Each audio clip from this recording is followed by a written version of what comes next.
Bob Kay from the AMD World Championship. We're here today in Sturgis, South Dakota for 2010.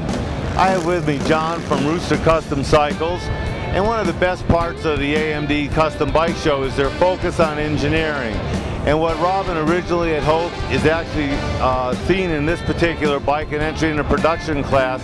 Some of the features that the individuals have presented us over the year actually do get presented into a production bike and made available to everybody that enjoys riding. John, I appreciate you coming out today. Could you tell us a little bit on this particular bike? What is this model and what were the design objectives you had in mind? Well, the design objectives that Justin had in mind for this bike was to go back to more of a vintage class motorcycle.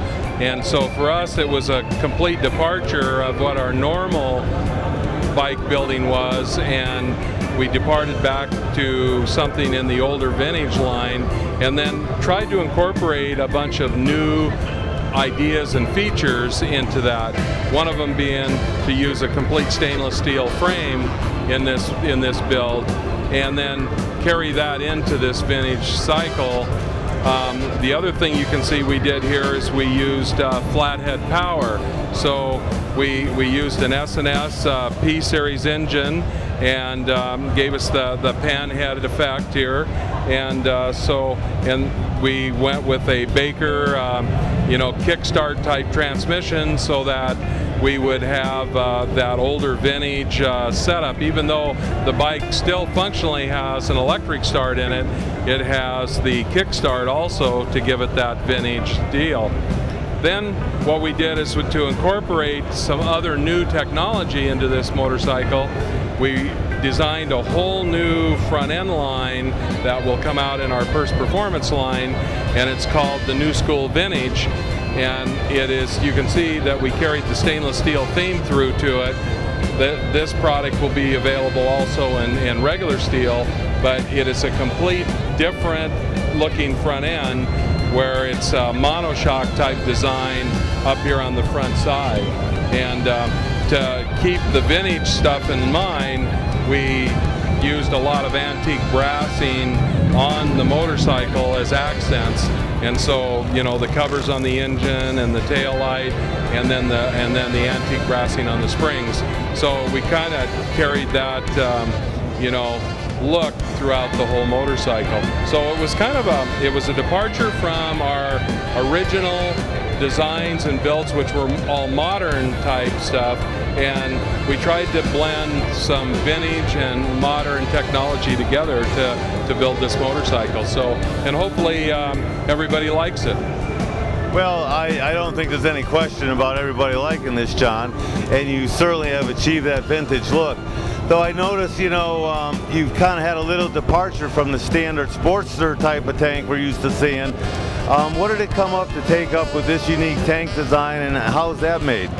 Well, the tank is hand built, and to come up with the actual design, we tried a couple of different things. In fact, the tank actually was changed twice to get it to look what we thought correctly on the motorcycle, and we think we finally achieved a look that was both unique but yet still old and vintage. And then the painting that we did on it, we tried to use some new type metal flaking, but old school type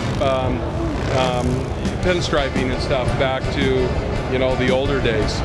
Well, going back to that engine from that flathead series, obviously S&S puts out a fine product. Have you made any modifications, and what was your choices on intake? Well, what we did is in trying to stay with this older, vintage type thing, we used a Carl Speed Shop type constant velocity carburetor on it with a velocity stack, and it kind of gives it that look of something that would have went out to the salt flats or something back in the day. And we thought it fit real well with the style of the bike.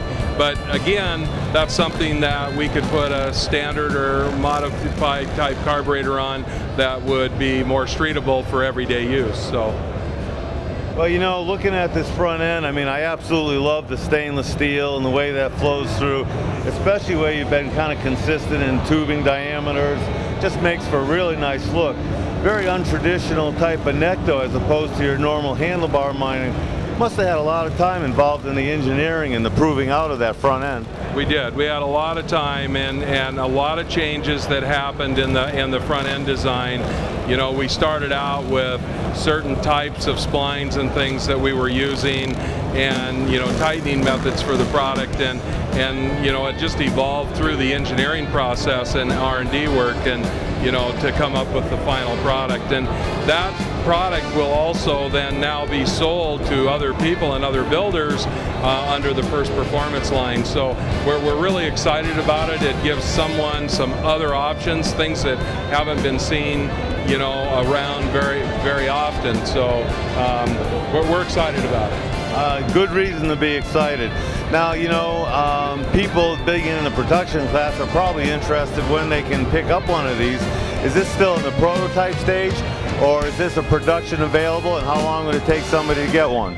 It's production available now, and delivery times are running 2 to 3 weeks on these front ends in stainless. If it's chrome, it adds a week or two, and you know, we'd have to talk about the materials they want to use. If it's standard steel, then you know, if they're going to do the painting, or if we're going to provide some sort of anodizing or something like that. So. What about if they wanted to purchase a whole bike of this style? How long would that take? They could order a bike of this style complete, and it would take about 6 weeks to produce for them, and we'd be very excited to do that for someone. Well, that's just unbelievable. It sounds like you guys really have your expertise and your process down to be able to deliver such a fine bike in 6 weeks. This is all about the AMD production class and what we want to see kind of breaking ground and jumping out of the box. We appreciate it, John. I'm sure Sturgis is a very busy time for you, so thanks for taking the time of this interview and entering your bike in the AMD World Championship. Thank you very much, and we appreciate your time today. Hello, this is Suki, and you're watching the AMD World Championship of Custom Bike Building vidcast. We are sponsored in part by Flathead Power of S&S, Motorcycle Storehouse, and Arlen Ness.